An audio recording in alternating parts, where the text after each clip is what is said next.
here today just to do a real mini meal prep. Now, normally I do a big one on Sundays, but we were super busy this week with moving some stuff and I just didn't get around to it. But for me, I need to have things prepped in order for me to just easily stick to this way of eating without caving and going to grab something, that's simple and fast. So here I'm just making some brown butter. I'm gonna make a batch and split it in half because I'm making two different kinds. And then on the left there, I'm just browning some 80/20 ground meat. I will add some seasoning to it and just cook it until it's good and brown. And then I just go ahead and separate it into little containers, and it's just really easy that way for me when I'm hungry. There's no having to think what I'm gonna eat. I just go and grab some ground beef or the brown butter bite if I just need a fatty snack, and it just makes things a whole lot easier. And so that's what we're doing here.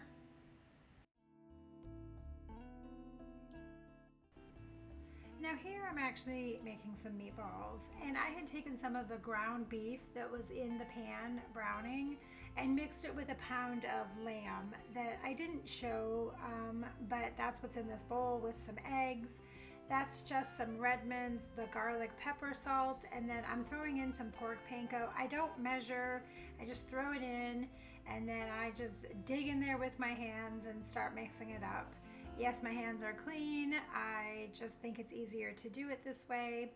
I wanted to put the meatballs in the air fryer, but my air fryer is kind of small, so I did put some in there. It only takes a couple before it actually fills those little drawers up, so you'll see here in a minute that I actually end up having to put the remaining meatballs onto a cookie sheet, and those I went ahead and cooked in the oven.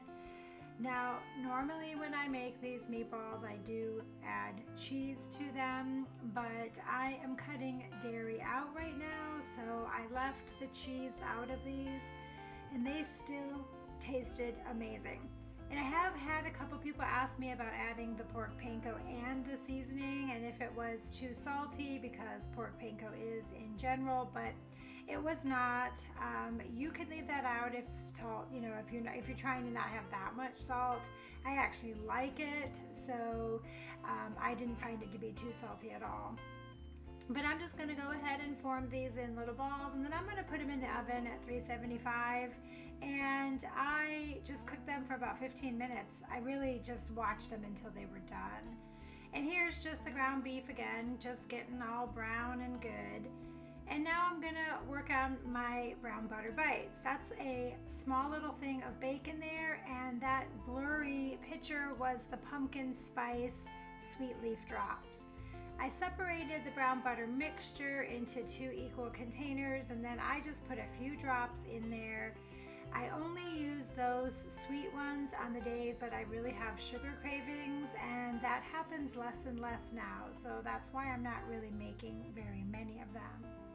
And you'll notice I stir it up really good to make sure I get all the little brown bits on the bottom, but that's a 1 tablespoon measuring spoon there. So I just put 1 tablespoon into each one of those, and that's a silicone tray. You're gonna actually see later on as I pop them out, but I didn't get a whole lot of them because I simply just don't crave sweets very much anymore.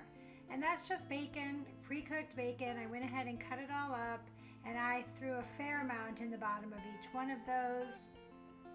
I am making these with unsalted butter because the bacon is salty enough. And I just put it in, again, I used quite a lot in the bottom of these. And then again, I'll go ahead and stir up the mixture. No, I did not rinse it out from the sweet mixture. The sweet leaf is just so subtle that you won't even notice it if there was any residue. But again, just 1 tablespoon in each one of these little compartments, and then I put them in the freezer. I eat my brown butter bites frozen regardless. I'll just fill these all up, put them in the freezer, and then once they're hard, I actually come back later and separate them into dishes. But super simple. And here I'm like, oh, hey, there's some more bacon. So there was enough left for me to do a couple more, and that's just what I'm doing here.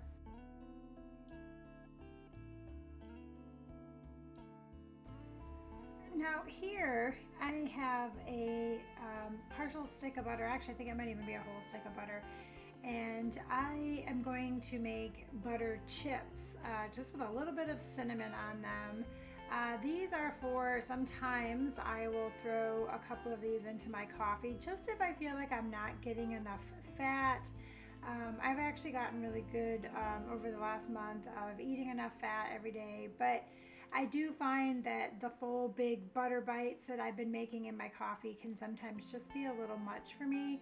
So I just spread some softened room temperature butter out onto a sheet, really thin. And then I don't believe that I caught it on camera here. I was having some technical issues, but I actually just sprinkle a very, very fine layer of cinnamon on top of this. And then here I jump right in with the ground beef. It is actually all done. I'm just going to scoop it into these little individual containers here. I have a ground beef always cooked and ready in the refrigerator. It's just so simple and easy for me. I basically lived on ground beef my first couple weeks as a carnivore, and I still love it. I'll sometimes make it into like a little burrito with an egg life wrap, or I'll just eat the ground beef, heat it up with some butter. It's just a staple for me, and it's very helpful and just super simple. I just go in the refrigerator, I grab out a container of this meat, and I will use up all of these, for the rest of this week. On Sunday, I'll have to do another meal prep with some more, but this has just been a lifesaver for me. If you don't do this, I recommend it because it just makes meal prep and deciding what to eat so easy. And again, like I said, I never got tired of ground beef. It was one of the things that I didn't really struggle with. So it's just a super, super easy way to make things go better for you in the kitchen.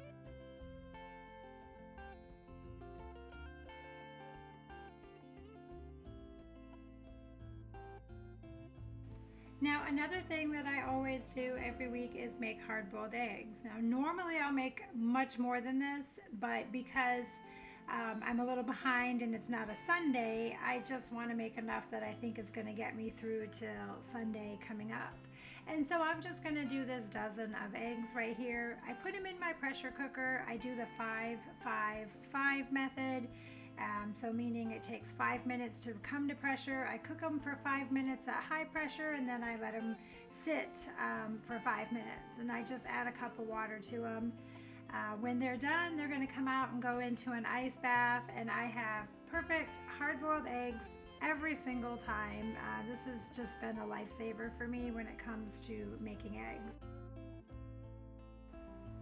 Now here I'm actually taking the brown butter bites out of their silicone mold. I'm separating them, sweet ones on one container and the bacony ones in the other container.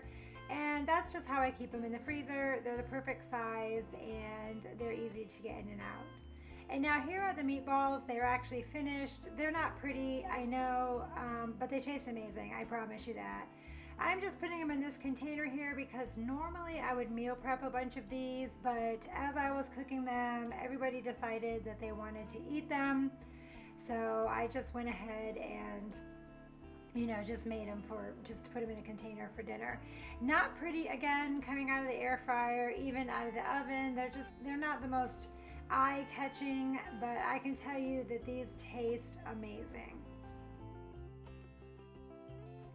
Now, this is just that frozen thin layer of butter that I did with the cinnamon on top. I'm just breaking them into little slivers and throwing them in a small glass jar. That's actually how I keep it in my freezer because once again, I do freeze these. I always keep them in the freezer. And like I said, they're just in this little small jar. And here's the ice bath for the eggs. I'm going to just go ahead and pull those right from the pressure cooker into this ice bath where they're going to sit for a few minutes until they get good and cool. And then I'm going to go ahead and put them in their container so that they can go in the refrigerator.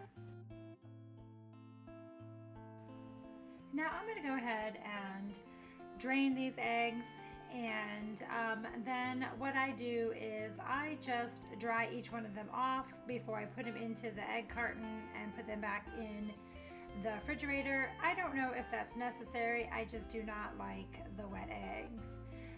And then that's it. I mean, we're actually to the end of my meal prep for the day. There's my little helper. He is getting ready to go put the stuff in the refrigerator for me. But again, thank you so much for watching. Subscribe if you haven't already. And until I see you next time, have the most wonderful day. And you know what?